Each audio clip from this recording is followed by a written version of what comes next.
কিরে, কোথায় ছিলে এতক্ষণ? সে কতক্ষণ হলো তোকে ফোন দিচ্ছি। তোর ফোন কোথায় রে? তোর হুঁশ আছে কোনো? সে কখন থেকে তোর জন্য টেনশন করে যাচ্ছি, এতদিন পরে এখানে এসে দেখি তুই নেই। আমি তো ভেবেই কুল পাচ্ছি না তোর কি থেকে কি হলো।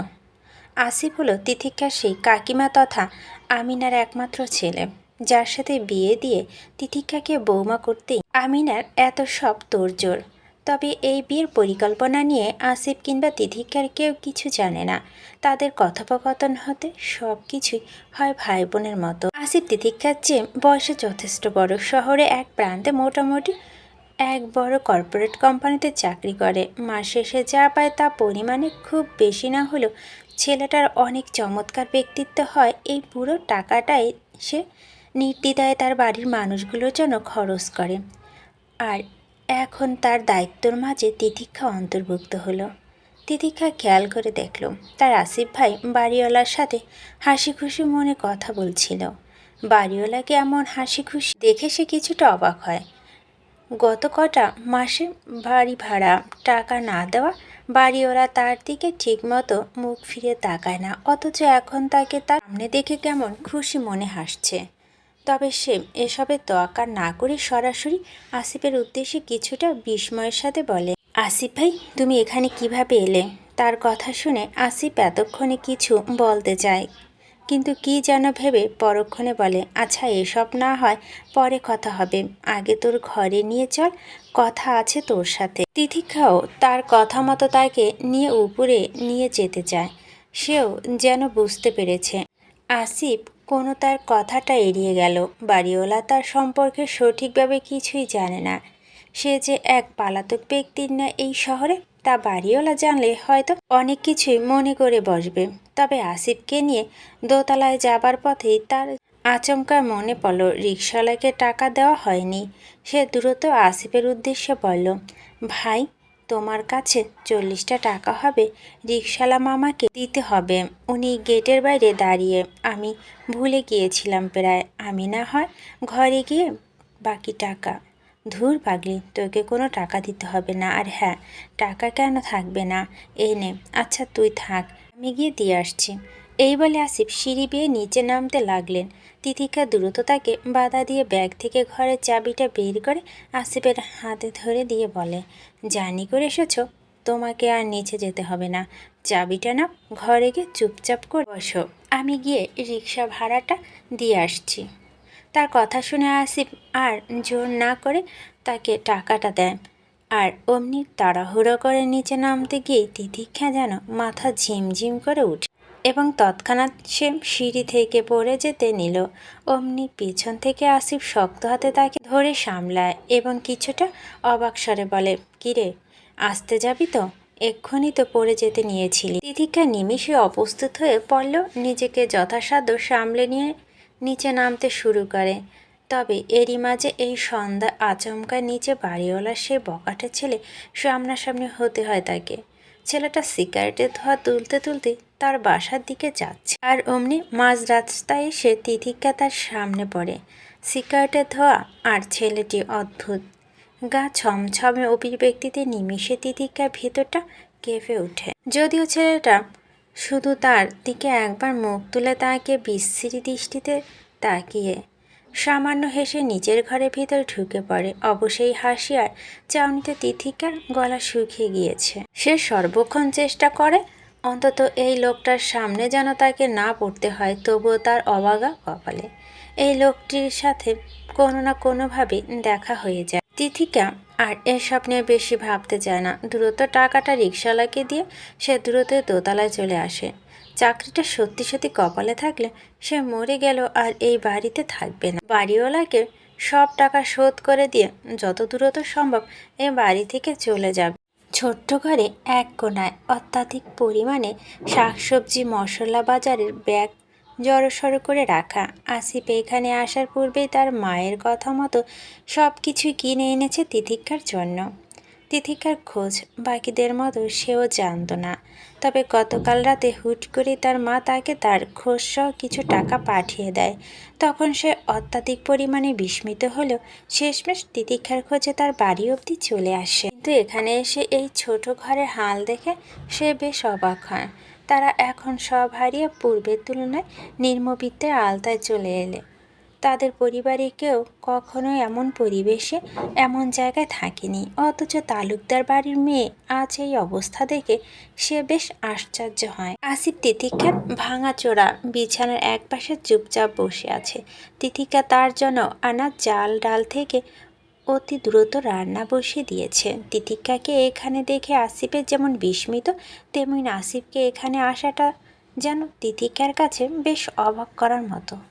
তিথিকা ঘরের একপাশে রান্না করতে করতে আসিফের উদ্দেশ্যে বলে, আসিফ ভাই, তোমাকে এত সব কিছু কে আনতে বলেছে? আমি একা একা এত সব কদিনে খাবো?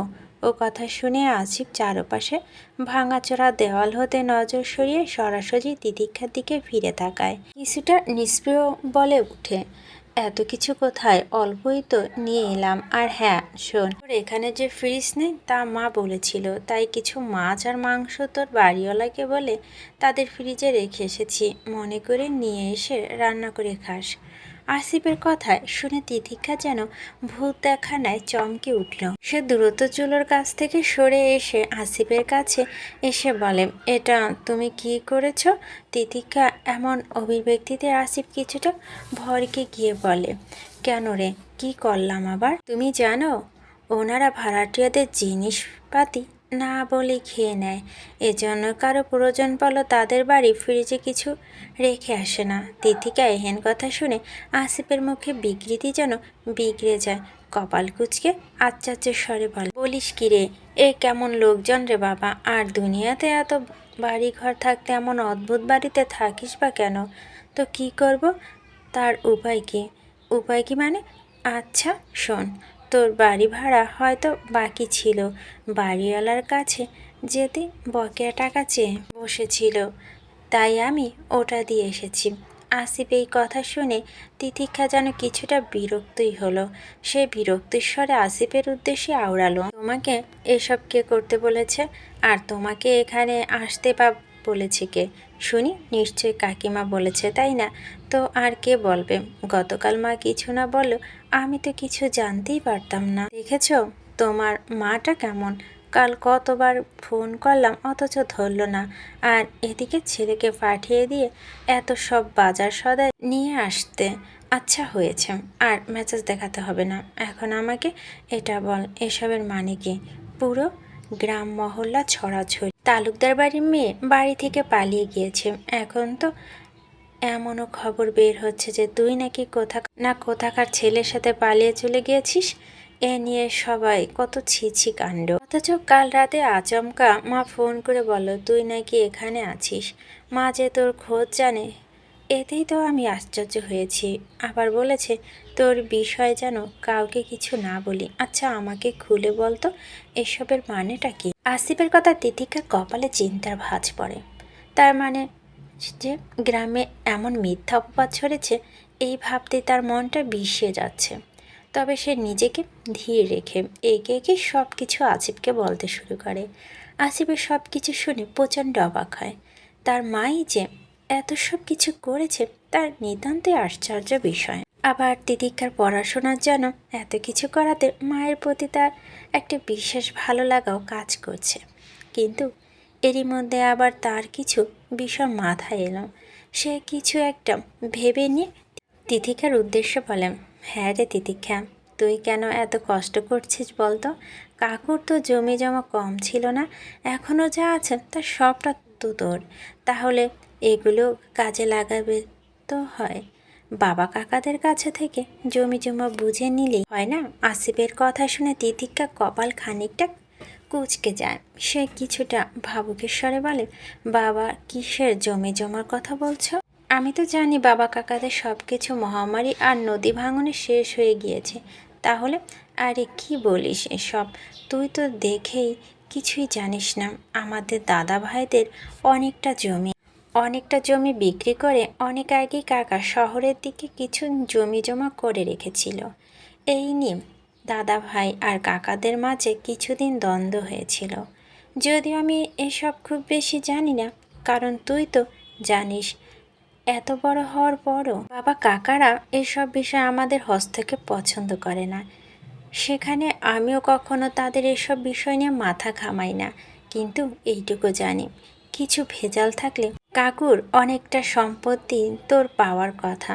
তুই চাইলে আমি না হয় তোর বিষয়টা নিয়ে কোনো এক সময় বাবা কাকাদের সাথে বসবো। তালুকদার বাড়ি মেয়ে হয়ে তোর এই অবস্থা তো মানার মতো না। তিথিকে আসিফের কথাগুলো অবাক হয়ে শোনে। এটা মিথ্যে নয় যে তার কাকারা জমি জমা বিষয় এখনও ছেলে সন্তানদের হস্তক্ষেপ পছন্দ করে না। সেখানে তো সে হলো মেয়ে, যথারীতি তার এসব বিষয় নিয়ে ভাবার মতো কোনো সুযোগই হয়নি। তবে আসিফের কথাটা সে ফেলতে পারে না। ঘটনা যদি সত্য হয় তবে এটা তো একবার খোঁজ খবর চালাতে হবে। আপাতত এসব থাক, পরে না হয় সময় করে একবার তার কাকিমার সাথে এসব নিয়ে আলোচনা করা যাবে।